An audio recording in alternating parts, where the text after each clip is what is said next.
Oke, halo, selamat malam semuanya. Selamat datang kembali di webinar Insan Talks, di mana kita berbicara dengan insan para Madinah terkait isu-isu terkini. Nama saya Dea Safira, saya akan menjadi host kalian pada malam ini. Kini isu pengasuhan anak atau parenting menjadi hal yang sangat krusial untuk dipahami dan dikenali sedini mungkin. Namun, mengapa sih kita harus mempelajari pola pengasuhan yang benar? Kenapa sih kok sekarang digalakkan isu parenting di mana-mana? Nah, hari ini, malam ini, saya ditemani oleh dua insan para Madinah, yaitu Dina Alfi sebagai individu penggiat isu pengasuhan anak, dan Faye atau yang dikenal dengan Aisyah Vena de Filista sebagai penggiat pengembangan diri. Nah, sebelumnya kita berkenalan dulu sama Dina Alfi. Kak Dina Alfi, boleh nggak kita kenalan dulu lebih dekat dengan Dina tentang kesehariannya kamu? Silahkan Dina Alfi, saya persilahkan. Assalamualaikum warahmatullahi wabarakatuh. Perkenalkan, Waalaikumsalam. nama saya Dina Alfi. Kesibukan saya sekarang, saya bekerja sebagai sales marketing di salah satu PT di Indonesia, PT Mayora. Mungkin Oke, segitu aja Kak perkenalan saya. terima kasih atas perkenalannya. Nah, Dina ini katanya sangat ini ya aktif di isu parenting. Nah, kenapa sih kok Dina tertarik belajar ini? Kenapa sih kita harus belajar isu parenting ini sejak sedini mungkin? Karena menjadi orang tua itu tidak hanya melahirkan atau menafkahi anak secara materi saja ya Kak. Anak-anak ini sangat butuh yang namanya kebutuhan psikologis yang harus dipenuhi oleh orang tua, seperti contohnya pujian, dukungan, atau sekedar tempat untuk bercerita anak nih. Karena apresiasi yang berupa non-material nih akan membentuk karakter sekaligus mempersiapkan mereka menjadi anggota masyarakat. Belajar parenting merupakan salah satu komitmen nih kita sebagai orang tua untuk menjadi orang tua yang baik yang kelak dapat mengantarkan anak-anak kita nih untuk mereka meraih kesuksesan di masa depan. Pola asuh orang tua mengantarkan anak-anak mereka mengantar mempengaruhi perkembangan pola asuh orang tua mengantarkan anak-anak mereka meraih kesuksesan. Astagfirullahaladzim. Pola asuh orang tua sangat mempengaruhi perkembangan fisik dan mental anak. Oleh karena itu, parenting dibutuhkan untuk mendidik dan juga memenuhi proses tumbuh kembang anak. Hal ini akan menghindari orang tua untuk menerapkan pola asuh yang salah yang dapat membuat anak kecewa. Atau lebih parahnya nih, akan mempengaruhi masa depan anak. Mungkin segitu, Kak. Oke, terima kasih sama Dina sudah menceritakan. Nah, kalau menurut Dina, sejak kapan sih kita tuh harus belajar tentang parenting? Apakah harus punya anak dulu baru belajar soal pengasuhan? Kalau menurut kamu seperti apa, Dina? Kalau ditanya sejak kapan, lebih baiknya kita belajar itu sebelum menikah, Kak, ya Kak. Karena persiapan untuk menjadi calon orang tua itu lebih baik dilakukan sebelum menikah. Sebagian kita pastinya fokus mempersiapkan pernikahan, padahal mempelajari atau membekali diri kita dengan ilmu parenting itu sangat penting. Menjadi orang tua itu yang pastinya tidak mudah ya, butuh banyak kesabaran untuk menghadapi segala situasi atau kondisi ke depannya, atau apa yang akan terjadi di kemudian hari. Persiapan mental dan pikiran yang sehat yang membuat kita siap nih menjadi orang tua yang baik. Seperti itu Oke. sih, Kak. Selain persiapan mental, perlu nggak sih kita mempersiapkan emosional kita? Oh, itu penting sekali sih, Kak. Karena persiapan emosional ini eh, kita ya, untuk diri kita sendiri yang pastinya kita harus berdamai dengan diri kita. Atau mungkin ada trauma di masa lalu yang membuat kita takut ya, takut untuk memiliki anak. Terus kita bisa untuk mengontrol diri ketika menghadapi masalah atau ketika lagi emosi gitu. Dan yang pasti harus sabar ya, karena mendidik anak itu sesuatu yang tidak gampang ya, atau tidak mudah. Seperti itu Kak Dea. Nah, kalau misalkan kita tidak melakukan itu atau tidak mau apa ya, mempersiapkan diri untuk memiliki anak, apa dampaknya kepada anak kita? Bagaimana dampak pola asuh yang terlalu keras atau tidak apa ya, tidak berdasarkan metode sains itu kira-kira menurut kamu apa ya dampak pola asuh yang seperti itu? Apa sih? Dampaknya pada anak sangat berpengaruh sih, Kak. Salah satunya membuat anak tidak percaya diri. Terus menjadikan anak yang sulit untuk beradaptasi dan memiliki kepribadian tertutup gitu. Terus yang pasti dia akan tertekan secara fisik dan psikis.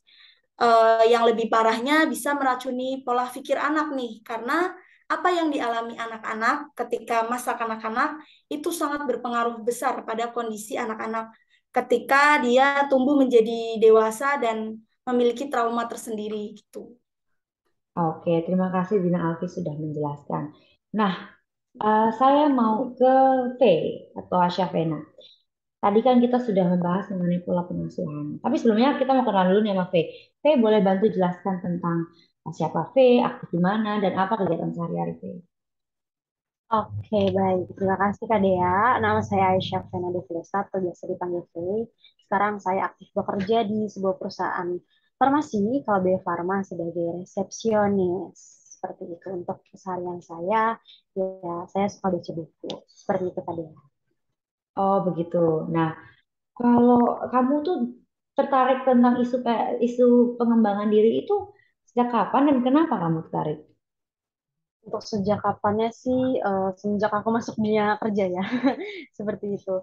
Terus ini topik yang sangat relate dengan anak muda ya, yang anak umur 20-an. Karena sangat relate ya, aku ingin membawa topik ini gitu. Karena kita kan sebagai anak muda masih mencari jati diri. Seperti itu sih kalau dari aku.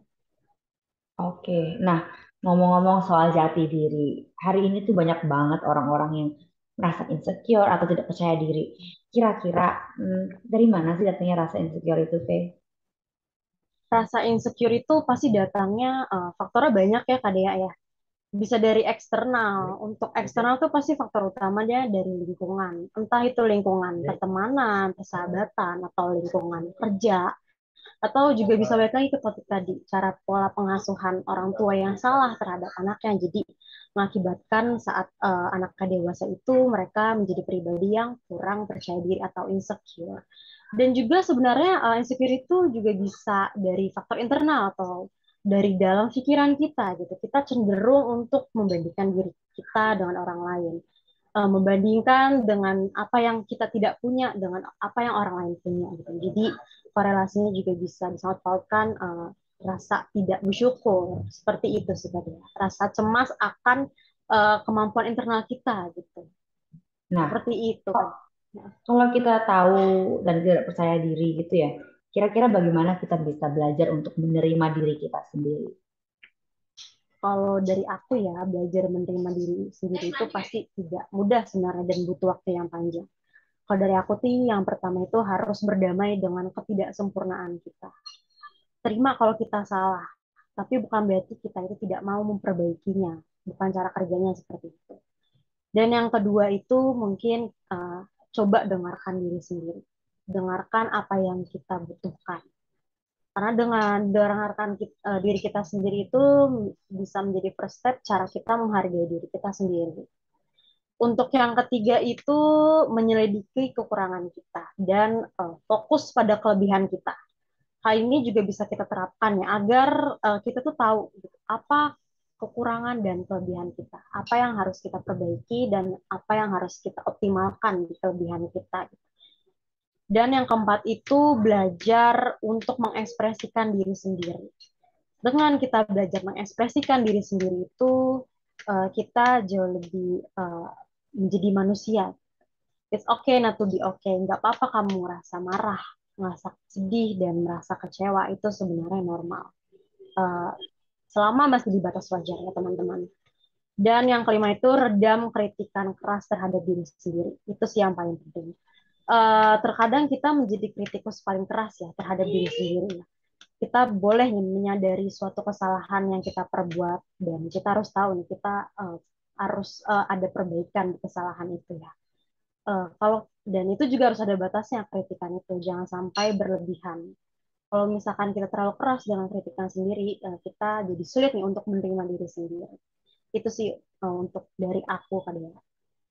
Menarik banget ya tadi tips-tips dari V. Nah, kalau begitu, apa sih hal apa saja yang bisa kita lakukan untuk lebih mencintai diri sendiri? Kan tadi kan kita udah belajar menerima. Nah, sekarang buat biar bisa lebih move on, bisa lebih lebih mengembangkan diri, mencintai diri sendiri, kira-kira apa yang bisa kita lakukan?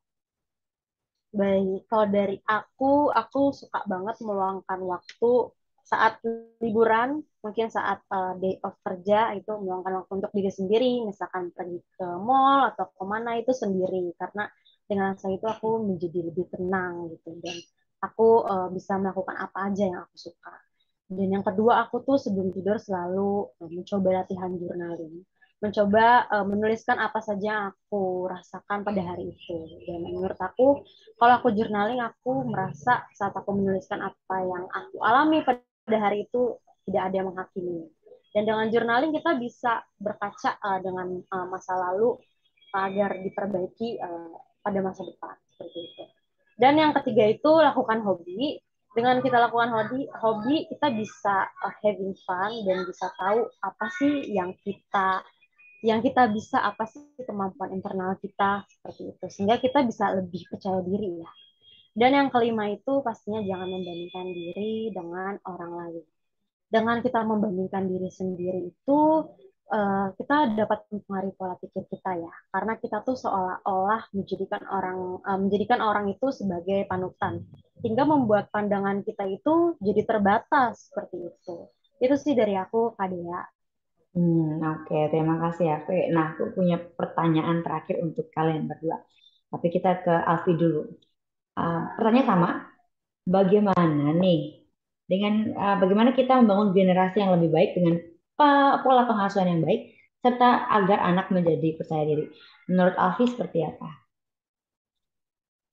Menurut saya sih sebelum kita memutuskan untuk memiliki anak, lebih baik kita belajar dulu nih parenting yang baik dan benar.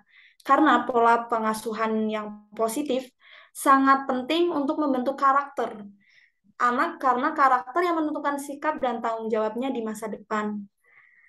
Saat karakter positif mulai terbentuk dalam diri anak, pengendalian diri anak terhadap pengembalian keputusan tentang suatu hal yang benar atau salah sudah mulai berkembang dan tertanam pada dirinya.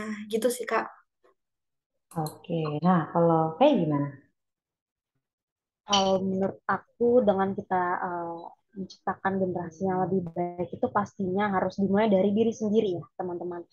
Tentunya lebih kita harus belajar mencintai dan menghargai diri sendiri. Karena kan sekarang kita belajar nggak cuma misalkan di buku, kita belajar juga bisa di mana aja, bisa dari media sosial seperti itu ya. Dan kita juga harus berusaha untuk menyembuhkan atau memulihkan luka masa lalu itu.